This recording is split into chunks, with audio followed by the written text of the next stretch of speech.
नमस्कार, news India देख रहे हैं आप और आपके साथ मैं हूं सुरभि तिवारी। बुलेटिन की शुरुआत में सबसे पहले बड़ी खबर आपको बता देते हैं।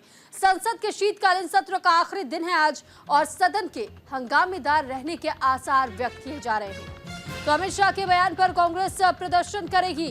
अमित शाह के इस्तीफे की कांग्रेस की ओर से लगातार मांग उठ रही है और आज एक बार फिर से अपने प्रदर्शन के दौरान कांग्रेस की ओर से इस्तीफे की मांग की जा सकती है। संसद के मकर द्वार पर कांग्रेस प्रदर्शन करेगी।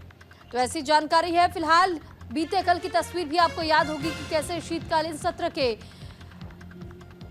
दिन से जिस तरीके से लगातार बयानबाजियों का दौर जारी है, जब से इसकी शुरुआत हुई यानी शीतकालीन सत्र की शुरुआत हुई तब से ही हम देख रहे हैं कि कई मुद्दे ऐसे उठाए जा रहे हैं संसद के भीतर जिसको लेकर के महज हंगामा ही हो रहा है।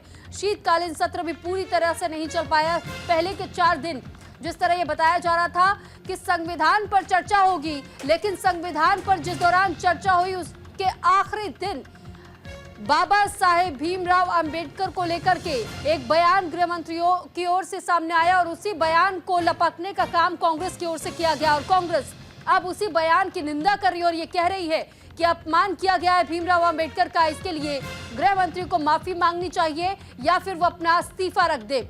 फिलहाल बीते कल की जो तस्वीर आपने देखी, शीतकालीन सत्र की शुरुआत के पहले ही किस तरह संसद परिसर में तमाम नेता विपक्ष और सत्ता पक्ष दोनों एकत्रित हुए, लेकिन भीतर जाने के पहले ही जो प्रदर्शन मेन गेट पर चल रहा था वहीं से हमने देखा कैसे तकरार की तस्वीरें सामने आई, यानी कि विपक्ष और सत्ता पक्ष दोनों आमने सामने खड़े नजर आए। एक और जहां प्रदर्शन गृह मंत्री के उस बयान को लेकर के कांग्रेस कर रही थी और तमाम विपक्षी दल कर रहे थे, तो दूसरी तरफ बीजेपी की ओर से कहा गया कि इसी दौरान धक्का मुक्की हुई। दरअसल बीजेपी के भी कई नेता बीते कल प्रदर्शन करते हुए देखे गए थे विपक्ष के खिलाफ और इसी दौरान जब राहुल गांधी यहां पहुंचे तो राहुल गांधी जिस वक्त प्रवेश करने की कोशिश कर रहे थे उसी वक्त ये कहा जा रहा है कि धक्का मुक्की की शुरुआत हुई और फिर बीजेपी के 2 सांसदों को चोटें भी आई। और आज शीतकालीन सत्र का आखिरी दिन। फिलहाल इस पर ज्यादा जानकारी के साथ कंचन कनौडिया हमारे साथ जुड़ चुकी है। कंचन, फिलहाल ये जानकारी आपसे चाहेंगे। देखिए, आज आखिरी दिन है शीतकालीन सत्र का। हमने बीते कल की तस्वीर भी देखी और उस दिन की तस्वीर भी देखी जिस दिन गृह मंत्री अमित शाह ने उस बयान को कोट किया था, लेकिन आज भी कहा जा रहा है कि हंगामेदार आसार ही नजर आ रहे हैं कि ये सत्र का अंतिम दिन भी हंगामे की भेंट चढ़ेगा।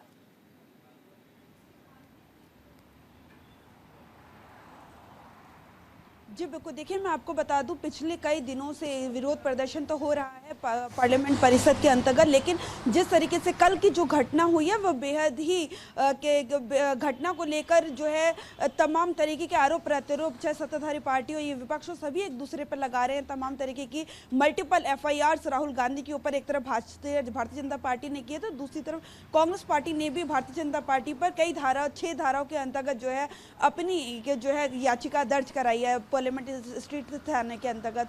लेकिन मैं आपको बता दूं आज का दिन जो है, आज पार्लियामेंट साइन डाइन होने वाली है और आज का दिन बेहद अहम रखता है क्योंकि कांग्रेस पार्टी की ना केवल बल्कि पूरा इंडिया अलायंस जो है विजय चौक से लेकर संसद परिसर तक अंदर तक जो है विरोध प्रदर्शन, विरोध मार्च निकालने वाला है और उनके लगातार यही मांग है। गृह मंत्री अमित शाह ने जिस तरीके से अंबेडकर को लेकर अपना बयान दिया है उसको लेकर वो माफी मांगे और अपना इस्तीफा दे। मैं आपको बता दूं जिस तरीके से कल इंडिया गठबंधन के सहयोगी दल सभी विरोध प्रदर्शन अलग अलग जगह पर कर रहे थे। सपा का प्रदर्शन अलग देखने को मिला, कांग्रेस पार्टी के तमाम सांसदों का अलग देखने को मिला।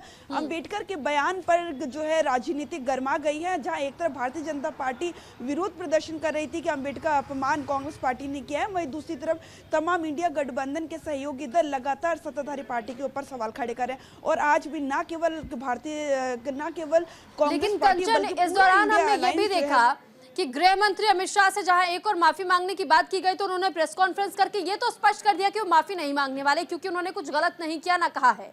दूसरी तरफ हमने प्रधानमंत्री नरेंद्र मोदी के भी उस स्टेटमेंट को समझने की कोशिश की जो उन्होंने सोशल मीडिया प्लेटफॉर्म X का सहारा लेते हुए एक पोस्ट साझा किया और उसमें उन्होंने ये बयान किया कि कैसे गृह मंत्री के एक बयान की वजह से विपक्षी दल इस वक्त आग बबूला हो चुके हैं, लेकिन वो काल भूल चुके हैं शायद जब कांग्रेस की सरकार थी और भीमराव अंबेडकर का कितना ज्यादा अपमान हुआ था। तो ये जो तकरार की जो तस्वीर हम देख रहे हैं अभी और कितनी ज्यादा और इसकी आग धधक सकती है।